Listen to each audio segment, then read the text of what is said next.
Hi, I'm Kim, and this is an oasis of books, and I have two wonderful books to share with you today.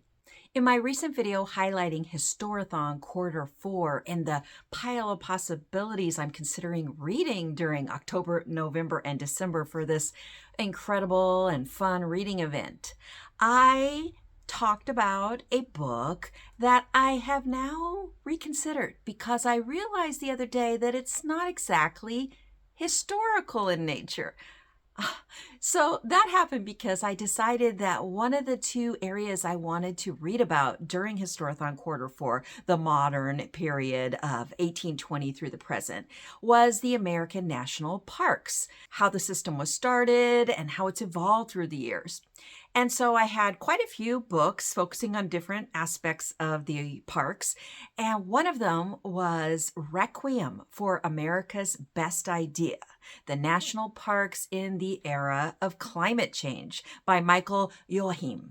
And yeah, now that I've thought about it more, I realized that that book, although fantastic, actually focuses on the parks as they are today, the struggles we're having with the system as a whole, and issues with individual parks, and specifically in relation to the era of climate change, what we can do about it, and what's maybe too far gone, just things to consider about it. Now, this is definitely a book I want to read, but I think I'm going to be putting it off till November for maybe NonFiction November.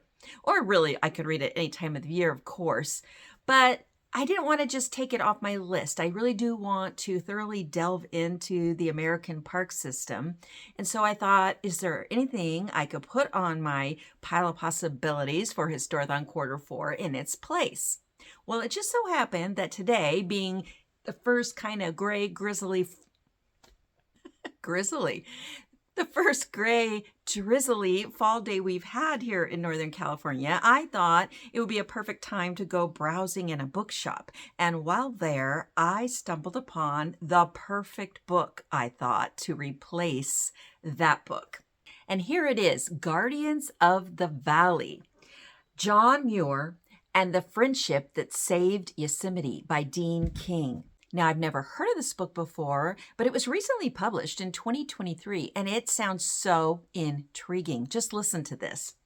In June of 1889 in San Francisco, John Muir, iconic environmentalist, writer, and philosopher, meets face-to-face for the first time with Robert Underwood Johnson, his elegant and influential editor at the Century magazine. Before long, the pair, opposite in many ways, decide to venture to Yosemite, the magnificent valley where 20 years earlier Muir experienced a personal and spiritual awakening that would set the course of the rest of his life. Upon their arrival, they're confronted with a shocking sight. As predatory mining, tourism, and logging industries have plundered and defaced, quote, the grandest of all the special temples of nature, end quote. While Muir is devastated, Johnson, an arbiter of the era's pressing issues in the pages of the nation's most prestigious magazine, decides that he and Muir must fight back. The pact they form marks a watershed moment, leading to the creation of Yosemite National Park and launching a battle over wilderness that captivates the nation and ushers in the American environmentalist movement.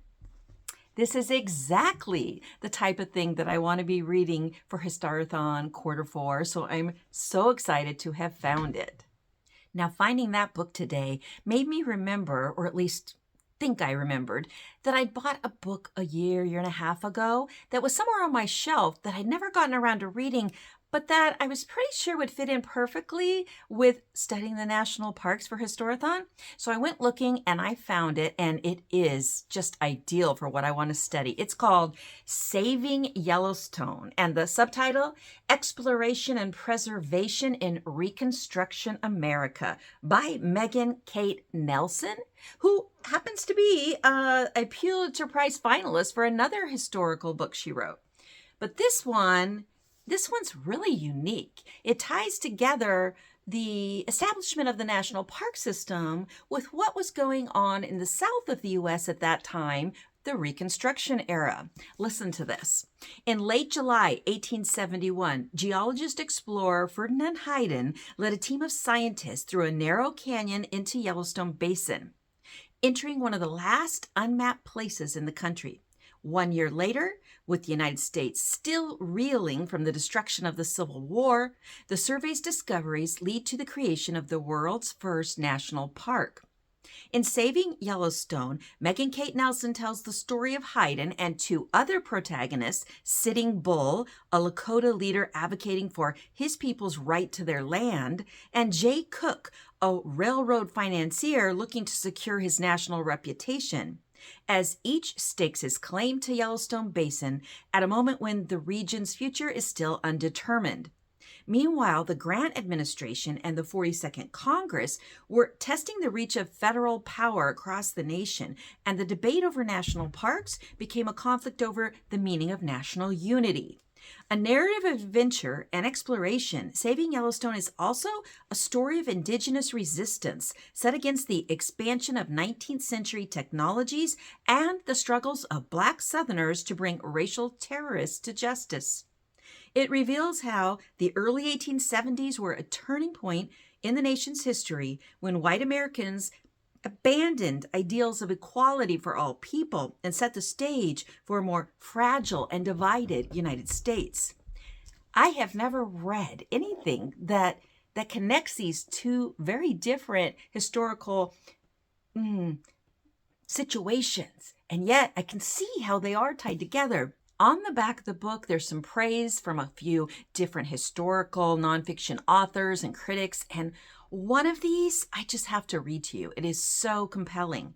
In Saving Yellowstone, Megan Kate Nelson has accomplished something truly path-breaking. She's written a new history of Reconstruction, one that shows how the exploration and conquest of the American West intersected with the ill-fated attempts to establish an interracial democracy in the South. While these two strands of American history are often thought of as parallel, Nelson reveals startling new connections. She's a masterful storyteller, and her prose is as captivating as the landscape she describes. This book is a must-read for anyone who appreciates deep research and powerful narrative. Well, that just, cemented my desire to read this, and I just had to share both of these books with you at the beginning now of Historathon Q4, just in case you're still looking for something to read. I think these sound absolutely fascinating, don't you? Okay, well, my next few videos are going to be on something completely different. They're going to be on cozy books that I'm planning to read for the fall, in addition to these historical books for Historathon and my Mary Stewart books for Suspense in October. I can't let October go by without talking about all the wonderful cozy books in so many different genres that there are out there for us to experience and enjoy at this time of year. So until next time, I'm wishing you lots of happy historical reading, or maybe lots of happy cozy reading. Maybe even both.